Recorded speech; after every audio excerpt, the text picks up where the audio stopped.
And at least 37 have been killed after Israel struck several areas on the Gaza Strip. This comes as Hamas says that they are ready for a fresh round of talks aimed at reaching a permanent ceasefire agreement in Gaza. In a televised address, Hamas's chief negotiator made the declaration marking the start of the Eid al-Adha festivities. The militant group said that the talks with mediators are underway, while adding that it did not reject U.S. envoy Steve Witkoff's ceasefire proposal. We confirm that the movement, Hamas, did not reject the latest proposal of U.S. President Donald Trump's special envoy Steve Witkoff, but we presented some comments and improvements to the proposal in order to ensure that this war ends and that the aggression does not return to treachery, killing, invasion, and imposing displacement, and to ensure the entry of aid and relief to our people in a dignified manner. We also confirm our readiness to engage in a new and real round of negotiations in order to reach a permanent ceasefire agreement, especially since contacts with mediators and others are still ongoing in order to reach that. Israeli Prime Minister Benjamin Netanyahu has said that the country has activated local clans in Gaza in their fight against Hamas.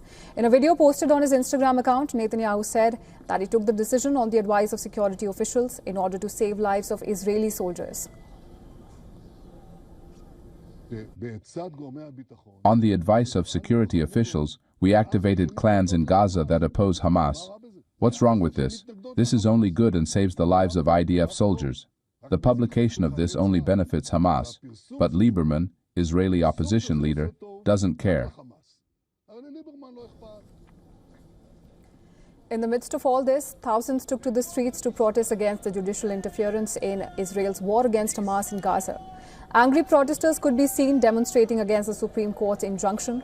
Now, that put the sacking of Israel's Shin Bet chief Ronen Bar on hold. Demonstrators also held signs that read, "Appointment of Shin Bet chief is the government's test." Meanwhile, world leaders condemned the Israeli offensive in Gaza. Brazilian President Lula da Silva called the war in Gaza as a genocide, while French President Emmanuel Macron vowed to ramp up pressure in coordination with the United States to obtain a ceasefire. Meanwhile, British Prime Minister Keir Starmer warned Israel of concrete actions over its offensive on Gaza and its restriction on aid. Well, according to Gaza Health Ministry, over 4,400 people have been killed ever since the IDF resumed its operations in Gaza, taking the overall death toll to 54,667.